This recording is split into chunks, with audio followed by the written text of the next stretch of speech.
Hi guys, today I am going to discuss the section of Indian Partnership Act 1932. So now, first chapter is a preliminary. Section 1, show title, extent and commencement. Subsection 1, this act may be called Indian Partnership Act 1932. Subsection 1 कहता है कि जो ये act है, ये act कहलाएगा Indian partnership act 1932. It extends to the whole of the India. ये जो है पूरे इंडिया पर लागू होगा, एक्सटेंड करेगा. It shall come in to force on 1st of October 1932 except section 69 which shall come in to force on the 1st day of October 1933.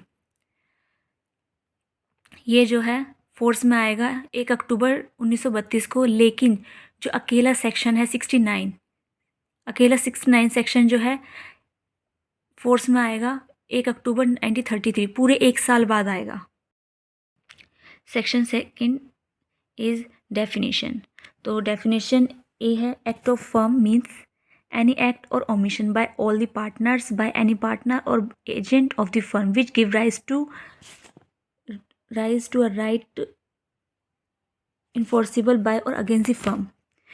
Act of firm का मतलब है फर्म के किसी एजेंट या किसी पार्टनर या सभी पार्टनर के द्वारा कोई एक्ट करना या कोई ओमिशन करना जो कि एक ऐसे राइट को उठाए, राइज करे, जो कि फर्म के अगेंस्ट या फर्म के द्वारा इन्फोर्सेबल हो, मतलब लागू करवाया जा सके. बी है, B business include every trade, occupation and profession. Business में क्या क्या शामिल होंगे? कोई हर एक ट्रेड, ऑक्यूपेशन और प्रोफेशन, ये 3 चीज़ें हैं जो कि बिजनेस में इंक्लूड होंगी. C prescribed. Prescribed means prescribed by rule under this act. D. Third party used in relation to a firm or to a partner therein means any person who is not a partner in the firm. Third party का इस्तेमाल कब किया जाएगा? Third party का इस्तेमाल किया जाएगा किसी भी फर्म के संबंध में या फिर पार्टनर के संबंध में इस्तेमाल किया जाएगा जिसमें एक पर्सन जो कि फर्म का पार्टनर नहीं है. ठीक है. E. Expression used but not defined in this act and defined in the Indian Contract Act shall have the meaning assigned to them in that act. सो ई कहता है कि जो एक्सप्रेशन जो है वो इस एक्ट में तो डिफाइन नहीं है, लेकिन जो इंडियन कॉन्ट्रैक्ट एक्ट है उसमें डिफाइन है, तो इसमें भी जो है सेम ही मीनिंग होगा उसका. Section 3 is application of provision of act 9 of 1872. The unrepealed provision of Indian Contract Act 1972 save in so far as they are inconsistent with the express provision of this act shall continue to apply to firm. जो Indian contract act 1972 के जितने भी provision हैं जिन्हें repeal नहीं किया गया है, वो जो है जो कि इस एक्ट के जो है एक्सप्रेस प्रोविज़न के साथ जो इनकंसिस्टेंट हैं, उनके अलावा सभी जो हैं प्रोविज़न, अनरिपील्ड प्रोविज़न जो है फर्म पे अप्लाई होंगे. So now we have come on chapter second, the nature of partnership. The section 4 is definition of partnership, partner, firm and firm name. Partnership is the relation between persons who have agreed to share in profits of a business carried on by all or any of them acting for all. Partnership जो है एक relation है जो कि ऐसे लोगों के बीच होता है जो पर्सन जो है काम करते हैं सब, मतलब जो सभी या फिर उनमें से कोई भी जो काम बिजनेस कर रहे हैं, उनका जो प्रॉफिट होगा, जो उनका प्रॉफिट होगा, उस प्रॉफिट का जो शेयर होगा, जो उसके लिए सहमत होते हैं. Person who have entered into partnership one another are called individually partners and collectively a firm and the name under which their business is carried on is called the firm name. Person जो कि enter करता है किसी partnership के अंदर किसी दूसरे के साथ, तो वो अकेला जो है पार्टनर कहलाता है, लेकिन जब वो एक साथ हो जाते हैं तो वो फर्म बन जाता है. तो और जो है जिसके अंदर और नाम जिसके अंदर जो है वो बिजनेस करते हैं, तो उसे जो है उस नाम को फर्म नेम कहते हैं. मतलब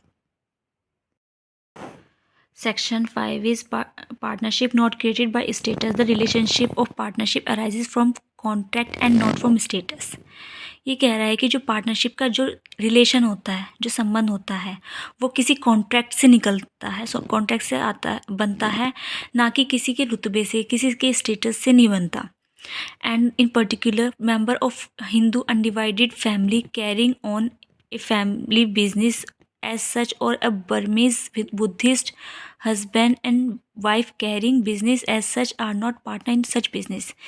और आगे कहा गया है कि हिंदू अनडिवाइडेड फैमिली जो है, जो कि कोई फैमिली बिजनेस कर रही हैं, जो उसके मेंबर हैं, या फिर किसी बर्मीज़ हिंदू हस्बैंड और वाइफ जो कि बिजनेस कर रहे हैं, वो किसी भी बिजनेस में पार्टनर नहीं होते हैं. Section 6 is mode of determining existence of partnership. In determining whether a group of person is or is not a firm, or whether a person or is not a partner in a firm, regard shall be had to the real relation between the parties as shown by all relevant facts taken together. Section 6 कहता है कि ये निश्चित करने में कि person का जो ग्रुप है वो फर्म है या नहीं है, या कोई पर्सन है वो फर्म में पार्टनर है या नहीं है. ये जो है पार्टीज़ के बीच जो रियल रिलेशन है उसे जानना होगा, जो दिखाता है सभी फैक्ट्स को एक साथ जो है दिखाता है. Explanation 1. The sharing of profits or of gross returns arising from property by persons holding a joint or common interest in that property does not of itself make such partner. Explanation 1 कहता है कि एक किसी property में, मतलब एक ऐसा person जो किसी प्रॉपर्टी में जॉइंटली या फिर कॉमन इंटरेस्ट रखता है, तो ऐसी प्रॉपर्टी का जो पर्सन होल्ड करता है तो उस पर्सन के द्वारा ऐसी प्रॉपर्टी से कोई ग्रॉस रिटर्न या फिर किसी प्रॉफिट का जो शेयर है वो निकलता है, मतलब अराइज होता है या आता है. तो ये चीज़ जो है उस पर्सन को पार्टनर नहीं बना देती. Explanation 2. The receipt by a person of share of the profits of a business or of a payment contingent upon the earning of profits or varying with the profits earned by business does not of itself make him a partner with the person carrying on a business. किसी business का जो profit होता है, किसी business के profit का जो share होता है, तो उस शेयर में जो पर्सन होता है उसके द्वारा जो रिसिप्ट होती है या फिर कोई पेमेंट होती है जो कि किसी बिजनेस के द्वारा जो प्रॉफिट अर्न किया गया है उसे वेराइंग किया जाता है, मतलब बदलाव किया जाता है, या प्रॉफिट की जो अर्निंग है उसके ऊपर जो कॉन्टीजेंट होता है कि उसके ऊपर जो डिपेंड करती है पेमेंट, वो चीज़ जो है किसी पर्सन को किसी बिजनेस में जो है पार्टनर नहीं बना देती. एंड और उसके आगे है and in particular the receipt of such share और पेमेंट. किसी बिजनेस में जो है किसी पर्सन को पैसे देकर जो है इंगेज करता है, इंगेज करने वाला है, ऐसे पर्सन को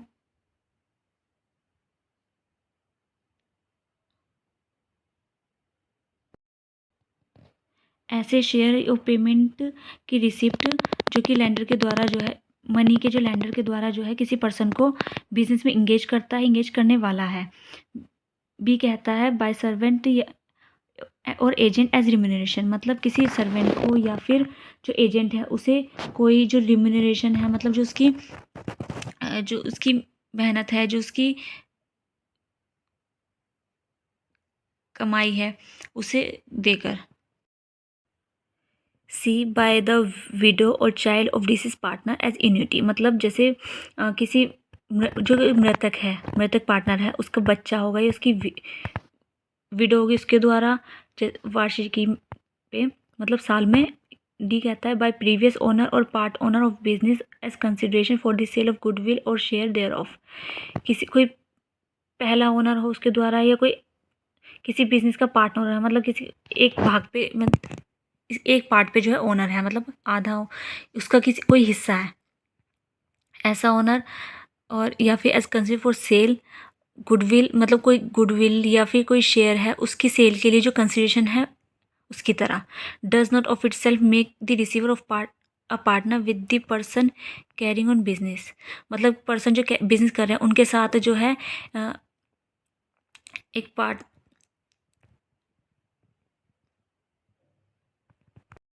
खुद में जो है किसी रिसीवर को एक पार्टनर नहीं बना देता किसी पर्सन के साथ जो कि बिजनेस कर रहे हैं। Section 7 is partnership at will where no provision is made by contract between the partner for the duration of their partnership is or for the determination of the partnership the partnership is partnership at will।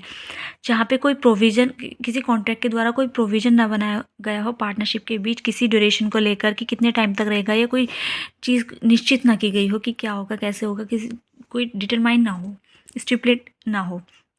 तो ऐसे में क्या होगा जो partnership होगी वो partners की will pay चलेगी उनकी मर्जी पे। Section 8 is particular partnership a person may become a partner with another person in particular adventures और undertakings। जो पर्सन है वो किसी का एक पर्सन जो कि किसी दूसरे का पर्सन का पार्टनर बनता है किसी साहसी काम के लिए या फिर किसी कारोबार के लिए,